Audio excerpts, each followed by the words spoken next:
분양 시장으로 많은 수요를 옮겨오는 쪽으로 하는 게 가망이 있다라는 말씀을 해주셨는데 그거는 이제 두고 봐야 되는 거죠. 그러면 그게 잘 되지 않으면은 이 슈퍼사이클 진입해서 언제까지 어떻게 되는지는 사실은 제가 우선은 공급 사이드에 대해서까지 고민은 안 했어요. 저쪽에서. 근데 그러면 우리가 생각보다 빨리 가격이 움직일 수가 있겠죠. 그러니까 유동성이 지금 빠르게 공급이 될 거거든요. 그럼 사람들은 파이낸스 하는 툴을 알아서 찾아요. 그러니까 우리가 이걸 이해하셔야 되는 게 그 금융당국에서 가계대출 잡을 거야 했더니 그 다음에 사과를 했어요. 봤더니 은행에서 지들이 알아서 대출금융 올렸어요. 제1금융권에서. 네. 그죠?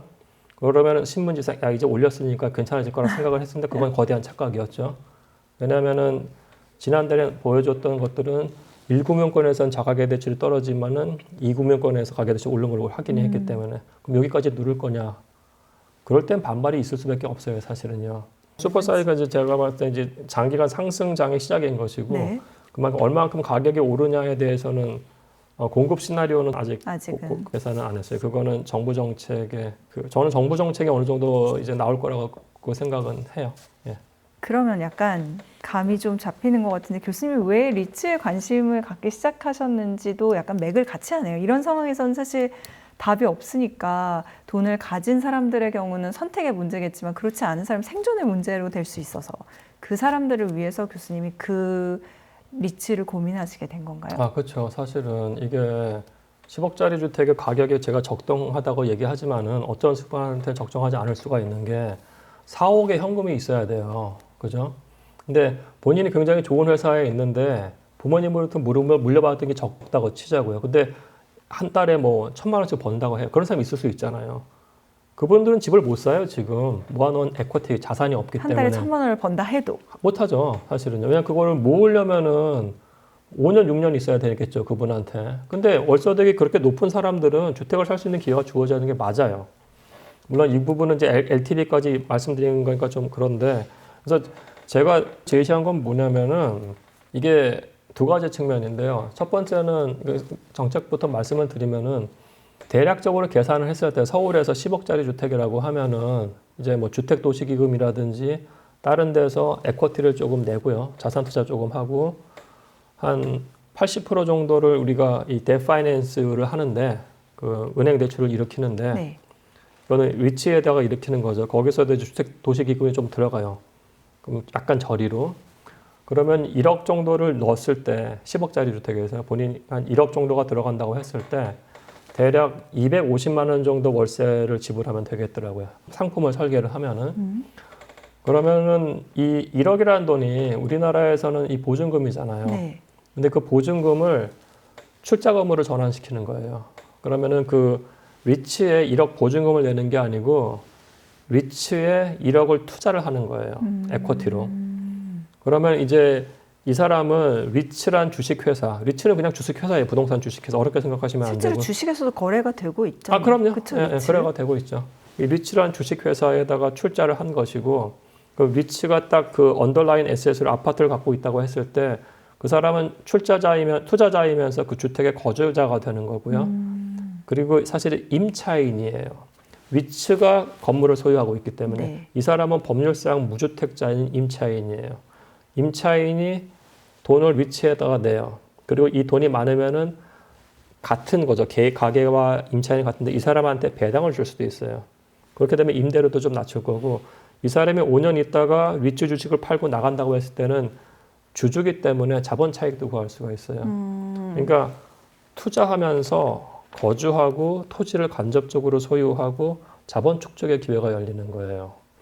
그러면은 이거는 사실은 새로운 주거 유형이 될 수가 있어요. 우리나라엔 아직 그런 게 없어요. 없죠. 그리고 여기서 제일 먼저 들어오는 거는 내가 보증금으로 1억을 내면은 그건 사실 오르지 않고 현금 가치 평가받으니까 오히려 떨어지잖아요. 인플레 때는 그렇죠. 현금 가치가 떨어져 버리니까. 예. 근데 지금 리츠로 되면 그 1억을 출자하는 개념이기 때문에 부동산 가치가 오르면은 그만큼 리츠의 가가 상승해서 그렇죠. 나도 그걸 수혜를 본다. 맞습니다. 이렇게 되는 거예요. 맞습니다. 그러니까 이 리츠 가격이라는 건 사실은 미국에서는 이제 개인들이 투자할 리츠가 많기 때문에 리츠가 되게 재미있어요. 그러니까 리츠가 언더라인 에셋은 부동산이에요.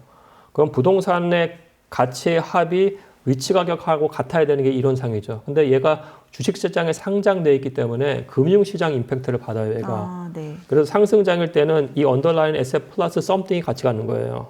그러니까 미국은 근데 좋은 게 계속 오르니까 최근에 우리나라는 우리 안 좋았는데요, 리츠. 우리는 근데 하여튼 그 부분을 좀 잘 리스크를 어떻게 해지하면 나쁘진 않을 것 같고요. 또 다른 얘기인데 아, 그래요? 예. 글로벌 인베스터들이 우리나라에서 제일 관심 있는 데가 주거형이에요. 주거형 기업형인데. 그러니까 이 리츠 상품이 만들어지는 한 글로벌에서 인베스터들이 여기다 에쿼티를 박을 거예요. 그러면 굉장히 괜찮아져요. 그러니까 저는 이게 작은 상품이 아니에요. 이거는 거대한 리츠를 만들어야 되는 게 제가 생각하는 정책의 목표예요. 다시 설명을 드리면은 네, 다시. 주거 유형으로서 지금 우리가 10억짜리 주택을 산다고 거주를 한다고 하면 두 가지 케이스예요. 딱 자기가 5억 원이 있어가지고 그거를 매매하는 거예요. 근데 그때 5억 원이 있어야 돼요. 그죠? 5억 원이 없는 순간 그 사람은 전세 또는 월세예요. 그러니까 매매 아니면 임차 시장밖에 맞아요. 없는 거예요. 네. 그죠? 매매 아니면 임차. 근데 어떤 사람은 1억 원이 있고 소득이 많아요. 그 사람한테 이게 새로운 주거 상품이 될 수가 있는 거예요. 예. 왜냐하면 전세도 사실 아까 말씀드린 인플레이션 때문에 가치가 떨어지는 것이고요. 전세 사기 위험도 있고. 근데 전세하고 매매로 들어가기 전에 새로운 주거 상품이 되는 거고, 이건 새로운 주거 사다리가 유형이 될 수가 있어요. 여기서 일로 가서 오랜 기간 있으면서 자본을 축적하고 그 자본 축적으로 매매 시장까지 갈 수 있는 거죠. 그러면 거기서 궁금한 건 이게 이제 생소하기 때문에 여쭤보는 건데 사실 내 집을 소유한 사람은 그 집에서 오래 살 수 있는 반면에 제 전세나 월세는 이제 계약을 계속 갱신해 가야 되니까 이사 다녀야 되는 네. 뭐 서름이라는 표현도 쓰기도 하는데 이런 경우는요? 그게 상관없이 계속 오래 우선은 살 수 이제 있어요? 오히려 이 리츠는 안정적인 소득을 받아야 되고, 근데 리츠 회사는 근데 그 리츠 회사의 소득이라는 거는 그 안에 거주하는 사람들의 임대료예요. 그래서 그 임대료를 장기간 동안 내주는 게 좋아요. 오히려 1년 있다가 청약 당첨돼서 나가는 게 그 사람한테 페널티를 줘야 되는 것이지 락업 기간을 걸어놔야 돼요. 최소 5년, 오히려. 최소 10년. 제가 봤을 때 최소 5년이면 괜찮을 것 같아요. 그럼 주거 안정도 동시에 달성할 수 있는 거네요? 그렇죠. 주거 복지, 그다음에 새로운 주거 유형, 그 주거 사다리까지 가는 거죠. 제가 먼저 여쭤보긴 했지만 교수님은 왜 이거에 관심을 가지지? 지난번 4월에 나오실 때는 이 얘기 아니고 전세 사기 얘기했었는데 이번에 예. 또 새로운 화두를 들고 오셔가지고 이거에 어떻게 해서 언제부터 관심이 있으셨던 건지. 아니, 그러니까 저는 이제 부동산이 금융화돼야 된다는 생각을 계속 하고 있기 때문에 부동산을 금융화 시키는데 가장 최적화된 게 리츠거든요. 그러니까 유동성을 폭발적으로 늘렸고 주식시장을 통해서 많은 그 에쿼티가 들어올 수 있는 거기 때문에, 그러니까 우리가 지금 PF 사태가 터진 거는 기본적으로 에쿼티 인베스트먼트 자산 투자가 아니고 대출 투자기 때문에 그래요. 근데 리츠라는 상품은 물론 데프트 파이낸스도 이러는지만은 이거 기본적인 거 자체가 퍼블릭 에쿼티예요. 그렇기 때문에 좀 더 안정화시킬 수가 있는 거예요, 사실. 그래서 안정화 차원, 부동산의 유동성 있는 거. 다만 우리가 여기서 우리나라의 이 주거형 위치의 문제점은 뭐냐면은 네. 주거형 위치가 지금 아마 24개 정도가 상장되어 있는데 개인이 거래할 수 있는 게 하나밖에 없어요. 너무나 창피한 거예요, 사실은 그게. 그러니까 위치의 목적이라는 거는 대다수의 사람들이 부동산에서 투자할 수 있는 기회를 주는 건데 지금의 위치는 대기업들만 하는 위치예요. 그래 일종의 사모펀드식이에요, 사실은. 근데 미국에 있는 아발론베이 에쿼티 레지던셜, 예를 들어서 싱가포르에 있는 캐펄랜드나 이런 데들은 주식시장에 상장되어 있어가지고 개인들이 사요. 예. 그러니까 그 기회를 만들어줘야 되는 것이고, 그렇게 된다고 했을 때 주거용 위치 상품이라는 건 전 세계에서 다 관심 있는 거기 때문에 단순히 우리나라에서만 캐피탈 레이징이 되는 게 아니고 글로벌에서 캐피탈 레이징이 들어와서 일로 갈 거예요. 예. 그러면은 더 많은 위치가 더 많은 주택들을 살 수 있다고 하면은 더 큰 바르게닝 파워가 생기면서 임대료도 적정하게 될 수 있는 가능성이 높아지죠. 그럼 위치가 만들어지게 되면은 거기에 출자하는 거는 당연히 임차인도 보증금처럼 내니까 많은 부분을 가져가고 일반 그냥 관계 없는 사람들도 할수 투자로서 할 수 있는 거네요. 네, 플러스 금융기관까지 들어오는 그럼 거죠. 그동안 그런 게 우리나라에서 되지 않았던 이유는 왜 그랬을까요? 이게 사실은 우리나라 위치의 시작 시점이 일본하고 싱가포르가 거의 비슷한 시점이 돼요. 근데 싱가포르 위치 회사 같은 경우에는 정말 어마어마하게 성장을 해서 네. 동남아 또는 아시아에서 굉장히 큰 손이에요, 사실은. 제가 봤을 때는 이 부분은 약간 좀 규제에 문제가 있었던 것 같고, 그동안에는. 네, 규제에 문제가 있었던 것 같고, 왜냐하면 이거 기본적으로 금융상품이거든요, 위치는. 근데 위치를 지금 하는 데가 국토부인데 근데 지금의 국토부 담당자들 얘기를 해보면 많이 깨어 있어요. 그래서 조금 더 규제를 완화를 하면서 이 산업 자체를 키울 생각을 좀 했으면 좋겠어요. 그러니까 과거의 것보다는 미래에 우리가 어떻게 해가지고 우리가 정말로 한국형 아발론 베이를 만들든지 해서, 왜냐면 우리나라에 있는 연기금, 뭐 NPS도 어마어마하게 글로벌 슈퍼갑이고, 그 다음에 자산 운용사들도 지난 10년간 어마어마하게 성장을 했기 때문에 금융 사이드에서 우리가 못하는 게 아니거든요. 그러면 이제 정부 당국자가 조금 더 규제를 완화하면서 민간이 들어와서 이 판을 설계하고 키울 수 있는 기회를 마련하면 좋겠어요. 이게 지금 기사를 좀 보니까 한국은행 총재님의 부탁으로 하신 연구인 거예요? 예, 사실은 제가 예전부터 리치 얘기를 좀 해서 총재님들 가계부채를 줄이기 위한 에쿼티 뎁스왑 컨셉은 총재님 아이디어고, 저는 약간 주거복지 차원에서 접근을 했고요. 다만 이제 목적은 똑같기 때문에 제가 약간 책임연구원이긴 합니다만 한국은행과 같이 한 게 맞습니다. 하는 총재님과도 만나셨다고 하니까 그 의지가 어느 정도로 강했는지도 읽으셨을 거잖아요. 느끼셨어요? 그러니까 한국은행은 이제 가계대출을 잡자는 측면이었고, 저도 거기에 동의하면서 동시에 제가 이 리츠 상품 같은 것들은, 리츠는 퍼블릭 에쿼티거든요. 대출을 에쿼티화 시키는 거예요. 그러니까 약간 다시 설명드리면은 이것도 2x2 매트릭스인데, 네. 우리가 퍼블릭 시장이 있고 프라이빗 시장이 있어요. 그리고 이제 에쿼티하고 데트가 있다고요. 자산 투자하고 대출 투자, 네. 그죠? 그리고 이제 퍼블릭은 이제 트레이드가 되는 거예요. 주식이나 이런 데서. 그럼 퍼블릭 에쿼티의 대표가 위치예요. 위치는 에쿼티 상품이에요. 자산 투자 상품. 왜냐하면 증시에서 많은 자본들이 들어올 수가 있는 거니까 에쿼티로. 그리고 이제 프라이빗 사이드에서 에쿼티가 우리가 얘기하는 프라이빗 에쿼티, 즉 사모펀드예요. 사모펀드고, 그리고 퍼블릭 사이드에서 뎁스가 본드예요. 채권. 본드는 시장에서 거래가 되잖아요. 네. 그죠? 근데 프라이빗 사이드에서 뎁스가 되는 거, 대출이 되는 게 우리가 일반적으로 은행에서 빌리는 가계 대출이 되는 거죠. 지금 우리가 집을 산다고 했을 때 주택담보대출 이자. 근데 이 가계 대출이 너무 심각하기 때문에 이거를 퍼블릭 에쿼티로 바꾸자는 게 정책의 목적인 거였어요. 이것도 하나 있고, 두 번째는 미국에서의 리츠 시장이라는 건 대부분이 주식회사예요. 네. 그러니까 예를 들어서 아발론 베이라는 회사를 같은 경우 보면은 미국 전역에 8만 9천 채 정도의 아파트를 갖고 있어요. 주식시장에 당연히 상장되어 있고, 아발론 베이만 있는 게 아니에요. 뭐 에쿼티 레지덴셜 어마어마하게 많아요. 보스턴 캐피탈 이런 회사들. 그럼 이런 회사들이 사실은 주로 임대 아파트 시장에 존재를 하거든요.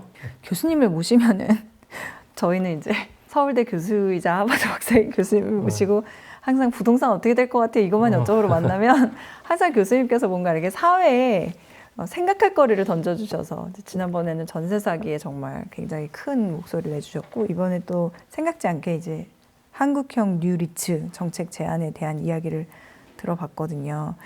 그래서 그런 이유들 때문에 교수님을 또 사람들이 더 뵙고 싶어 하는 것 같다는 생각이 드는데, 그러면 아까 앞단에 해주셨던 얘기들 중에 블록체인 얘기 해주셨잖아요. 예. 요즘 이제 트럼프 당선 이후에 뭐 가상화폐가 자산 측면에서 상승을 하면서 관심이 더 늘어나는 것 같거든요. 교수님도 블록체인이라고 말씀하셨는데 그런 쪽에 관심을 많이 두고 계신 거예요, 그러면? 예, 저 관심 굉장히 많고요. 어떤 이유로? 그러니까 우선 제 백그라운드가 그 소프트웨어 엔지니어여서, 제가 97년에 인터넷 소프트웨어 프로그래머부터 시작을 했고, 제 석사가 버클리에서 인포메이션 시스템이고, 실리콘밸리에서도 한 2년 일을 했어요. 그래서 기본적으로 이 텍 사이드에서 돌아가는 것들에 좀 관심이 있어서, 그러니까 블록체인의 기술적인 부분에 대해서는 제가 딴 일들을 많이 하니까 솔직히 잘 많이 안다고 볼 수는 없을 것 같아요. 다만 이제 블록체인이 주는 장점 같은 것들이, 효용이 뭐 다 아시겠습니다만, 이 트랜스페런시라는 이런 투명성이라든지, 아니면은 트랜스페런스가 이제 오픈리스죠. 오픈될 수 있고, 이렇게 트랜스페런스 하니까 글로벌화까지 가능할 수가 있는 거고요. 그리고 그 다음에 이제 이 유니크 아이디를 줄 수가 있으니까, 그리고 이걸 다 모든 사람들이 이 전자지갑, 레저에서 체킹을 할 수 있으니까 보안이라는 게 존재를 하고, 모든 사람들이 할 수 있으니까 중간자가 없으면서 거래 비용을 싸질 수가 있는 게 원래대로 목적이죠. 이 부분하고 제가 사실은 저희 서울대학교의 사회혁신 전공이라는 걸 만들었거든요. 맞아요. 말씀하셨어. 센터장 하고 계신다고. 예. 근데 거기서 이제 저희가 이제 ESG 관련된 어떤 프로젝트 같은 것들을 보고 런칭한다고 했을 때, 이 연결점이 있다는 생각을 좀 많이 했어요. 연결점이. 예, 우선은 우리가 글로벌로 다른 나라에 있는 어떤 프로젝트를 도와준다고 했을 때, 뭐 예를 들어서 올 초에 제가 뭐 캄보디아에 있는 당꺼라는 마을을 한 2번 방문했거든요. 쓰레기 매립지인데 거기를 보면 이제 누군가를 도와줘야 되는데 그럼 굉장히 투명성 있게 자금이 전달돼야 되고 글로벌화되면서 이게 오픈돼야 돼요. 그리고 이게 굉장히 시큐어해야 되는 거거든요. 그 관점에서 ESG하고 블록체인하고 굉장히 맞겠다는 생각을 했어요. 그리고 실질적으로 저희가 이제 그 뭐 저만 간 게 아니고 저희 대학원에 뭐 김보열 교수님하고 부친인 목사님 같이 갔는데, 예. 근데 이제 이 단가에서 저희가 봤던 문제점들은 단가우요. 예, 예. 그 쓰레기 매립지 마을인데 프놈펜의 외곽에 있는 데인데 거기에 있는 사람들이 우리나라 옛날 난지도 쓰레기장 보시면 될 것 같아요. 그 쓰레기를 이렇게 모아서 하루 벌고 하루 먹는 사람들이죠. 쓰레기를 모아서. 쓰레기를 모아서 쓰레기를 이제 거기서 뭐 플라스틱 같은 것도 모아서 파는 거죠. 하루에 굉장히 일당이 적은 사람들. 근데 그런 사람들이 보면은 캄보디아 아주 오지에서 온 사람들이에요. 오지에서 온 사람들인데 상황이 되게 안 좋더라고요. 그러니까 이쪽 사람들이 기본적으로 우리나라도 7, 80년대에 막 허례허식 막 이런 거 얘기 많이 했었잖아요. 막 장례식을 차린다든가 결혼식 할 때 완전 삐까뻔쩍하게 네, 하니까 네. 여기도 비슷해요. 허례허식이 있어가지고 뭐 결혼식 하거나 장례식 하면은 그 다음부터 어마어마하게 돈을 쓰니까 사채의 늪에 빠져요. 아파도 그렇고. 근데 여기서의 사채가 기본적으로 한 1년에 한 500%예요. 500%. 그럼 왜 그러냐를 이렇게 보면은 이자율이 500%. 200% 사채 이자율이 500%고 그러니까 결국 일하다가 좌절하고 그다음에 마약에 빠져요. 그래서 그럼 왜 그러냐를 보면은 이 오지에서 온 사람들이기 때문에 특히 완전 저개발 국가는 우리랑 똑같지가 않아요. 우리는 주민등록증이 있잖아요. 거기는 아예 그런 증이 없어요. 그러니까 자기의 주민등록번호가 없는 거예요. 그게 없기 때문에 제도권에서 사회복지를 못 받고 의료보험도 혜택도 안 되면서 은행도 개설을 못 해요, 이 사람들이. 그러니까 뭐 여기서 우리가 블록체인을 활용한다고 하면은 블록체인이 유니크한 아이디를 줄 수가 있으니까 그 개인들한테 아이디를 줄 수가 있는 환경이 조성이 되는 거예요. 그 관점이 되게 좋은 것 같고 두 번째는 아까 말씀드린 것도 사채의 늪에 빠지는데 그러면 이 사람들을 도와줄 수 있는 게 마이크로 파이낸싱이거든요. 마이크로 파이낸싱 같은 경우가 한 30% 이자인데 저는 이거 옹호해요, 사실은. 왜냐하면 500% 이자 대신에 30% 이자가 된다는 거는 그 사람한테 기회예요, 사실. 어떤 사람들이 이제 높다고 볼 수도 있습니다만은 이 사람 500% 빠져가지고 마약하고 자살하는 것보다 100번 난 기회고 그 캄보디아에서는 기본적으로 착하고 열심히 하는 모티브가 있어가지고 그러면 이제 이 마이크로 파이낸싱도 뭐 캄보디아 아시는 분 아시겠습니다만 우리나라 우리은행 이런 데서 마이크로 파이낸싱 하거든요. 역시 제도권이에요. 근데 아까 말씀드린 것처럼 이 사람들 아이디가 없어요. 근데 다만 재밌는 게 이 사람들이 핸드폰이 좀 있으면서 거기서 페이스북이나 이런 것들을 해요. 그러니까 소셜 주민등록증은 없는데. 네, 소셜 미디어 갖고 하는 거예요. 그러면은 기존에 있는 아이디, 그러니까 주민등록 아이디를 갖고 이 사람의 신용을 쌓는 게 아니고, 그럼 우리가 소셜 미디어에 있는 아이디를 갖고 이 사람들의 신용 같은 것들을 스태킹할 수가 있겠더라고요. 그럼 여기서 우리가 뭐 AI나 빅테크를 갖고서 그 사람들한테 아이디를 주고, 그리고 이제 그거를 이제 블록체인을 할 수가 있는 거고요, 아이디 자체를.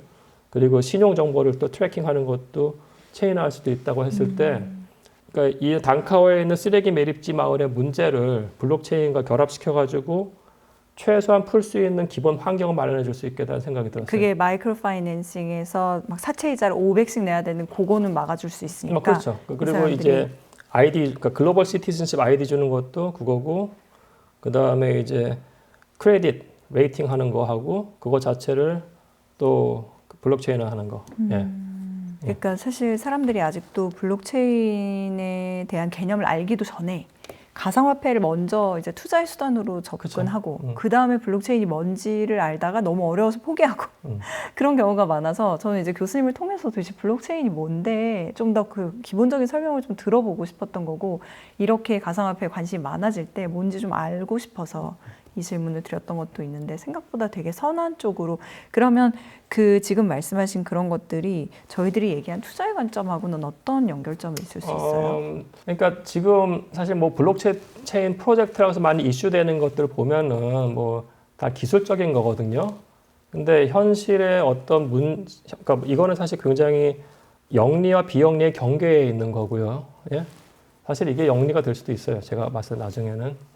근데 실질적인 어떤 대상에 대해서 프로젝트에 관련된 블록체인이 나와야 된다고 보거든요. 나온 것도 있습니다만은 그게 좀 더 많이 나와야 돼요. 기술이라는 건 제가 봤을 때 뭐 대단하게 필요한 것 같지는 않아요. 오히려 이 부분 같은 경우에는 사실은 이게 만약에 규모의 경제를 일으켜서 그러니까 저개발 국가, 뭐 캄보디아, 라오스, 그 다음에 뭐 인도네시아에 있는 저소득층 같은 사람들에 대해서 우리가 이거를 늘린다고 했을 때 우선은 어마어마한 개인 데이터를 모을 수가 있어요. 그죠? 그럼 그 데이터 자체가 돈이에요, 사실은요. 지금은. 네, 그렇게 충분히 가능하고 거기다가 또 다른 서비스를 올릴 수도 있겠죠. 그리고 마이크로 파이낸싱이라는 것 자체가 사실은 어떻게 보면은 금융 상품이 돼버릴 수도 있는 거죠. 그죠? 그거를 뭐 예를 들어가지고 블록체인에서 그 자금 같은 것들이 원활하게 흐른다고 했을 때 예를 들어서 에어드랍을 많은 사람들이 해준다고 하면 그 시스템에 접속을 할 것이고 그 다음에 그거를 통해 가지고 어떤 리워드를 준다고 했을 때 블록체인의 생태계가 더 커질 수가 있는 것이죠. 그러니까 마이크로 파이낸싱에 대해서 잘 갚는 사람에 대한 리워드가 존재를 하고 그럼 거기에 대해서 이게 가치를 갖기 시작할 거예요. 실질적인 어떤 가치를. 그러면은 이제 거래는 거래인 거고 그 다음에 가치가 되니까 이 블록체인의 이것과 연결된 코인의 가치가 상승할 수 있는 가능성도 열리겠죠. 그럼 좀 더 노골적으로 방금 이제 그 말씀을 해주셨는데 요즘 이 트럼프 당선 이후에 특히 가상화폐는 자산 가치의 어마어마한 상승이 뭐 전고점 돌파 이후에도 계속 올라갔던 그런 모습들을 보여주고 있기 때문에 교수님도 이거는 이유 있는 상승으로 보고 계신가요? 그건 잘 모르겠어요. 제가 이제 블록체인에 아주 깊이 있는 투자자는 아니나 다만 이제 거시적 관점을 봤을 때 그러니까 이거예요. 블록체인 관심이 있으면은 제가 봤을 때는 올 6월 달에 했나? 블록체인 2024 컨퍼런스에서 신시아 루미스 상원의원 때 하는 얘기하고요. 사실은 거기서 트럼프 대통령도 나와서 한마디 했는데 거기서요? 근데 트럼프는 사실은 큰 인사이트는 없었어요. 그러면 최소한 로버트 F 케네디 주니어가 했던 얘기는 들어야 돼요. 왜냐하면 지금 트럼프가 제가 봤을 때는 전 트럼프를 지지하지는 않습니다만은 아까 말씀드린 것처럼 막말하는 부분하고 트럼프가 대통령 되기 전에 디벨로퍼에서 이상한 짓 했던 것들은 존재를 해요. 근데 그거를 제외하고 트럼프를 봐야 돼요, 우리가. 그 트럼프를 본다고 했을 때 이 사람 굉장히 전략적인데 이번에 대통령 됐을 때 제가 봤을 때 팀 멤버가 좋았어요. 트럼프하고 일론 머스크만 하는데 로버트 F 케네디 주니어가 했던 마하 움직임이 있거든요. Make America Healthy Again. 거기서 나오는 이야기들이라든지 아니면 털시 가바드라고 민주당 하원이었는데 지지한 사람이 있어요. 그러면 그 얘기들을 들어보면은 충분히 납득할 수 있어요. 그 다음에 이제 로버트 F 케네디가 했던 얘기에 그 굉장히 소프트한 버전이 신시아 루미스 상원의원이 한 얘기인데 이런 걸 다 팔로우하고 계시네요, 교수님께서는. 우선 제가 관심이 있었으니까 관심이 있으니까 하는 건데 이 사람은 어떤 얘기를 하냐면은 이 전략 비축 자산으로서 비트코인을 하자는 얘기를 해요. 근데 전략 비축 자산이라는 게 당연히 금 들어가고요. 1930년대 곡물이 있었고 왜냐하면 곡물 가격이 휘청휘청하니까 비축을 해는 우리나라도 그런 걸 하니까요. 금을 하고 1970년대 오일값 계속 올라가니까 그 다음에 전략 비축 자산으로서 오일이 들어가요, 기름이. 그리고 90년대에 뭐 팬데믹 이런 게 나올 것 같으니까 의료 장비도 또 비축을 해요. 그런 관점에서 이 스트래티직, 그러니까 전략 비축 자산으로서 비트코인을 모으자는 그 법안을 이 사람이 제안을 하나 그래요. 근데 그 내용이 그거예요. 매년 미국에서 뭐 재정이 어마어마하니까 아주 조그만 돈으로, 사실 큰 돈일 텐데 매년 20만 비트코인을 5년에 걸쳐서 사자는 얘기를 해요. 비트코인이 2,100만이니까 코인 수가 거기서 미국이 5%의 전략적 자산을 갖자. 거기까지 멈춘 다음에 20년 홀드하고 나중에 팔아서 부채를 갚자는 사람 얘기예요. 진짜요? 와. 그래서 근데 이게 20만 비트코인을 계속 산다는 것 자체가 만약에 이게 정말로 저는 약간 실현이 될까라는 생각을 하는데 약간은 할 수도 있다는 생각도 동시에 해요. 아, 말도 안 될 것 같지만 또 예, 말이 될 수도 왜냐하면 있다. 비슷한 얘기를 로버트 F 주니어 케네디도 했기 때문에 그리고 이번에 이 가상자산 화폐 쪽에서 슈퍼팩을 만들었거든요. 거기서 슈퍼팩에서 지원했던 상원하고 하원이 어마어마하게 지금 당선됐어요. 그래서 이게 정말 현실화될지 모르겠습니다만은 최소한 트럼프 자체가 본인이 크립토 프레지던트라고 얘기를 했기 때문에 이 프로 크립토 관련된 그 법률들은 나올 거예요.